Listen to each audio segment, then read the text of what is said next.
Good morning, students. Today I am going to teach you subject verb agreement. It's a very essential topic for everyone. For everyone. Because as you know, what kind of verb we put in a sentence so that our sentence would make clear. भाई कौन सी verb हम उसमें लगाएं कि वो हमारा सही बने वर्ब। अब क्लास 9th और 10th में स्पेशली एक फिलअप आता है और फिलअप में क्या होता है कि कुछ सेंटेंस दिए जाते हैं और उसमें वर्ब्स होती है या कुछ फिलअप में प्रीपोजिशन या कुछ और हो।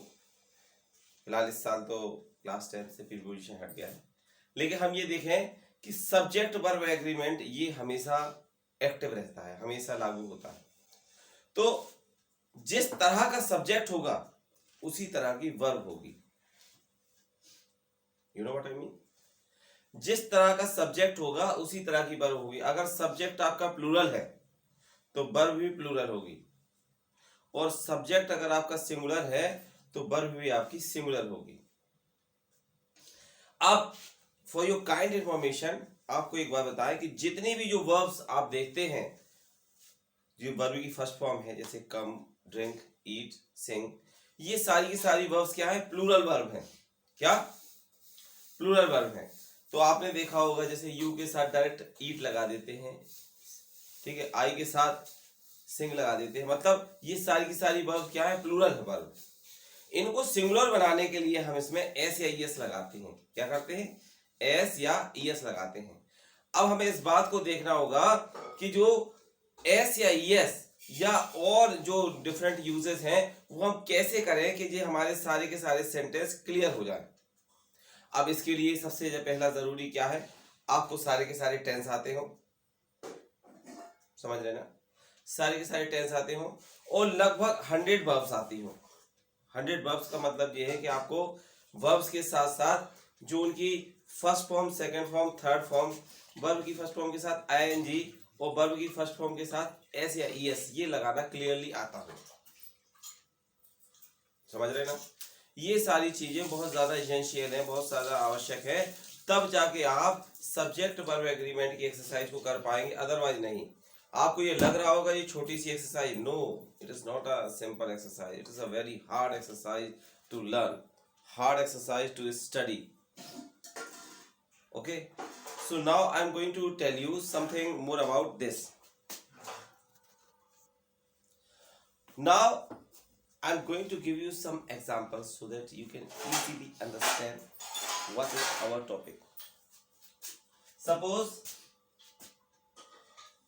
you dot food, see food.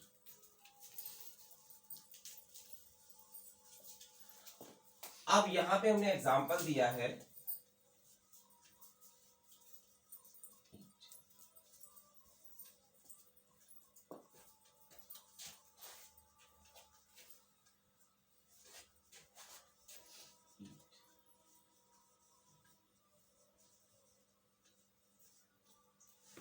हमने यहाँ 2 एग्जांपल दिए आपको, और दोनों एग्जांपल में आप ये देखें कि फर्स्ट में हमने लिखा U dot dot dot the food, और 3 ऑप्शन दिए हैं, ईट, ईट्स और ईटिंग, और इसमें सेकंड में दिया है C dot dot dot the food, और इसमें भी ऑप्शन दिए हैं ईट, ईट्स और ईटिंग। तो आप ये इसमें देखेंगे कि हम इसमें यू के साथ क्या लगाएंगे, इसमें 3 वर्ब्स दिए गए हैं, 3 अलग अलग हैं, एक ही वर्ब्स के तीनों रूप हैं, लेकिन इसमें क्या लगाएंगे? तो हमने आपको पहले बताया था कि जितनी भी जो वर्ब्स होती हैं वर्ब की फर्स्ट फॉर्म होती हैं वो सारी क्या होती है? प्लूरल फॉर्म होती है। तो यू जैसे कि आप जानते हो प्लूरल के अंतर्गत आता है, तो हम क्या करेंगे? ईट को लगाएंगे। तो हमने क्या किया? यहाँ पे ईट को यूज किया। ओके, और हमने ये भी बताया था कि आपको ही, सी, इट, नेम जितने भी जो वर्ब्स होती हैं अगर उनको सिंगुलर बनाने के लिए क्या करते हैं? एस या ईएस लगाते हैं। तो हमने क्या किया? इस वर्ब के साथ एस या ईएस अगर इसमें लगा हुआ है तो उसको ईट्स कर देंगे। Clear? Okay, Another one thing, in each and every sentence, when you think that each, every, either, neither, one of them, इस तरह से अगर कोई सेंटेंस आता है तो उसमें भी वर्ब की फर्स्ट फॉर्म ही लगती है, वर्ब की फर्स्ट फॉर्म ही लगती है। क्या? जैसे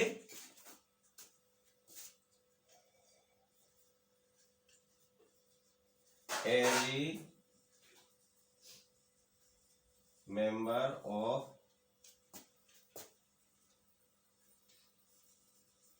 this house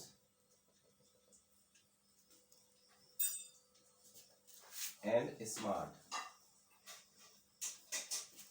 तो आप ये देखें, every member of this house, मतलब बहुत सारे जो लोग हैं, तो उसमें हमें 3 ऑप्शन दिए गए हैं। जैसे क्या है, एच, एम, आर। अब 3 में से कोई एक ऑप्शन को चुनना है, तो हम ये देखेंगे कि इसमें हम आपको बताया each, every, either, neither, every one, no one. अगर इस तरह से कोई सेंटेंस आया हो तो आपको उसमें सिंगुलर वर्ब लगानी है, तो हम क्या करेंगे, इसमें एज का प्रयोग करेंगे, दैट मींस इसको टिक करेंगे। ओके, अब इसमें एक सेंटेंस और है बहुत ज्यादा जो हार्ड है, बहुत ज्यादा खतरनाक है, उसको जान लें। जैसे आई एज वेल एज यू, ठीक है, और इसमें डॉट डॉट डॉट करके दिया गिल्टी, गिल्टी। अब इसमें हम आपको 3 ऑप्शन दे रहे हैं और देखते हैं कि कौन सा ऑप्शन आप उसमें चूज करेंगे। तो आप ये देखते हैं, आई के साथ एम लगता है और यू के साथ लगता है आर। तो अगर आपसे कहा जाए कि इस सेंटेंस में कोई एक वर्ब लगाइए, तो आप वो कौन सी वर्ब लगाएंगे? तो ऑब्वियसली जो भी बच्चा देखेगा वो देखेगा यू है, यू के साथ क्या आर लगा देगा। समझ रहे हैं आप? यू के साथ क्या किया आपने, जैसे यू को देखा तो उसके साथ आर लगा दिया। लेकिन ये गलत है, आपको ये देखना है कि ये सेंटेंस क्या है। अगर इसमें एज वेल एज नहीं लगा होता तो यू के साथ आप आर लगा सकते थे, लेकिन इसमें क्या है, एज वेल एज लगा हुआ है। इसलिए हम क्या करेंगे, जब भी एज वेल एज आप देखें कि एज वेल एज लगा हुआ है, तो जो हमारी वर्ब होगी अकॉर्डिंग टू फर्स्ट सब्जेक्ट होगी। क्या?